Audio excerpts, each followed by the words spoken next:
Evet, gayet kolay yaptı. Bana sarı kahve değil. Burası cahil. अच्छा है जनाब Burası cahil. Khatana साहब के हालत पार्टी जिंदाबाद भारतीय जनता पार्टी रविंद्र रैना जी जिंदाबाद रविंद्र रैना जी जिंदाबाद आप खुश हैं जनाब और सारे ठीक हो आप सब ठीक है गांधरबल कंगन वाला सारा ठीक है चलो ऊपर वाला आपको सलामत रखे आगे तक आओ सारा काफला सर अच्छा अच्छे से हो आप भी जनाब ठीक है जनाब आप भी ठीक है आप भी सारा ठीक है चलो खुश रहना चाहिए मैंने आपको ना और जनाब और आपसे बड़ी उम्मीदें हैं हमारे आराम से आराम से आराम से गुम गयो मैं डीसी ऑफिस गयो फाइल शाइल बनाई हुई हाँ जी डीसी आश्रम स्कूल भी नोट हो सकता है आश्रम स्कूल जो हाथ पान लिया गाल करने लगो ना बाप समझ रहे तो नहीं ते उन थारे वास्ते मजदूरी शजदूरी करके ले आऊं गरीबी है ते क्या जरूरत है हूं आ गई मैं पैसों भी है मेरे को आऊंगा मकान चाह लास्ट टाइम थारी गल का दो 5 नवंबर अच्छा चलो गालियां हैं जनाब गालियां हैं कि जिसना भी बस राम राम काबर मारो यू जिड़ो मिल के यू इंगा को मारो मिल के यू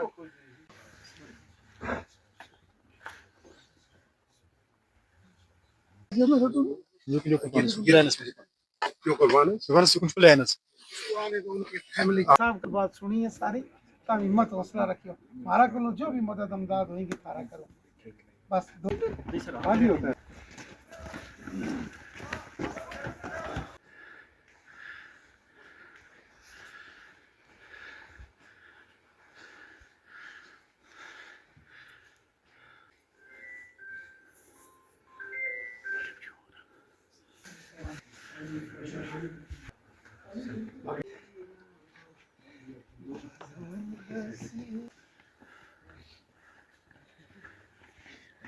कैसे था जोर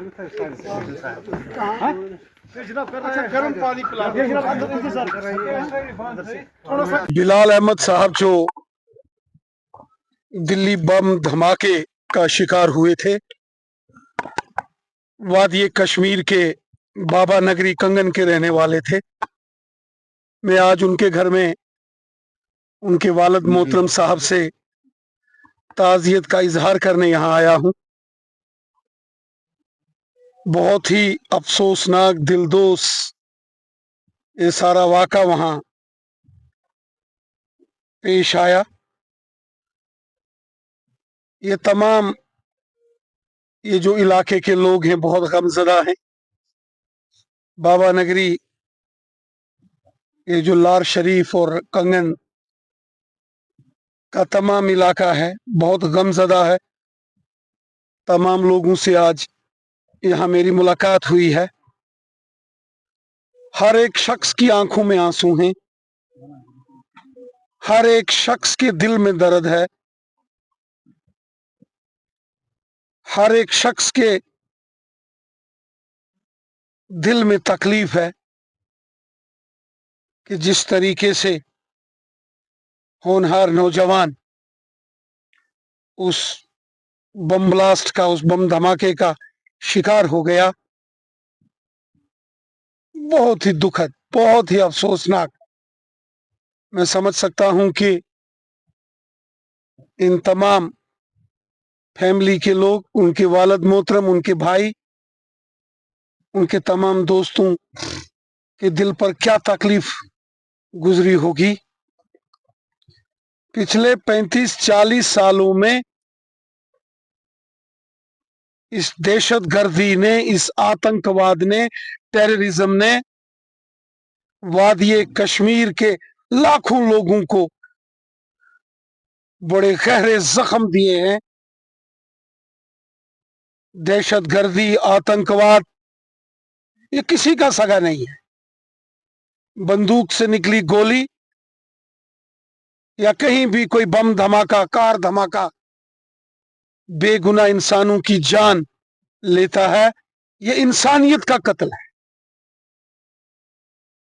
वो गरीब खानदान का वो नौजवान जो अपने वालिद, अपने घर के परिवार के लोगों का सहारा था, जो मेहनत मजदूरी करके 4 पैसे कमाता था और परिवार का गुजर बसर चलता था, वो इस दहशतगर्दी, इस आतंकवाद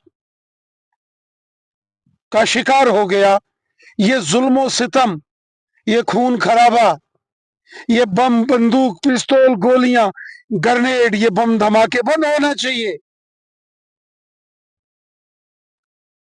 उन बेगुनाह लोगों जिनकी जान गई है, उनके घर वालों से पूछो कि अपने लखते जिगर अगर वो इन धमाकों का शिकार हो गए तो कितनी तकलीफ होती है, नाकाबिले बर्दाश्त वो दर्द होता है।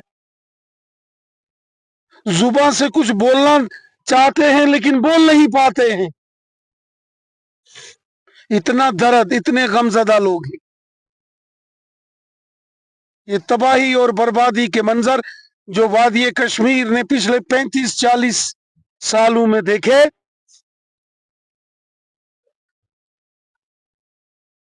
ये बहुत बड़ा गुनाह है, जुल्म है। और इस गुनाह का सबसे बड़ा कसूरवार ये हमारा हमसाया मुल्क पाकिस्तान है, जिसका आज अपना घर बर्बाद हो रहा है, जिससे अपना घर संभाला नहीं जाता। जिस पाकिस्तान ने कश्मीर को बर्बाद करने के लिए आतंकवाद का सहारा लिया, आज वो खुद इसी आतंकवाद का शिकार हो रहा है। ये आतंकवाद, ये किसी का हमदर्द नहीं हो सकता। बंदूक से निकली गोली ये नहीं देखती कि सामने अपना है या पराया है, हिंदू है या मुसलमान है। बंदूक से निकली गोली बेगुनाहों का कत्ल करती है। ये कत्लो गारत बंद होना चाहिए, ये ठीक नहीं है। मैं यहाँ बाबा नगरी कंगन में आया हूं। गुलाम हसन साहब जो जिनके फर्जंद दिल्ली बम धमाके का शिकार हो गए, बिलाल साहब, यकीनन हुकूमत की तरफ से इनकी मदद होगी।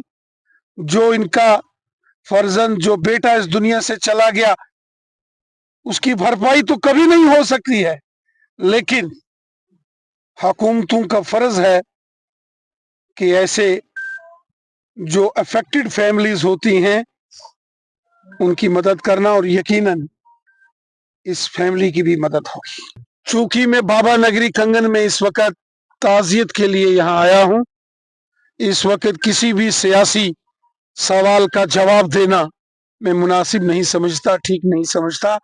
मैं एक गमजदा घर में ताजियत के लिए, अफसोस के लिए आया हूँ। मुसीबत की और मुश्किल की घड़ी में मैं यहाँ इस अफेक्टेड फैमिली को सहारा देने, इनकी जो भी मदद इमदाद हो सकेगी उसके लिए यहाँ आया हूँ। किसी सियासी सवाल का जवाब देना या सियासी किसी पर तनकीद करना, मुझे लगता है कि वो आज के इस मौके पर ठीक नहीं होगा। मैं इसके लिए आपसे मादरत चाहता हूँ।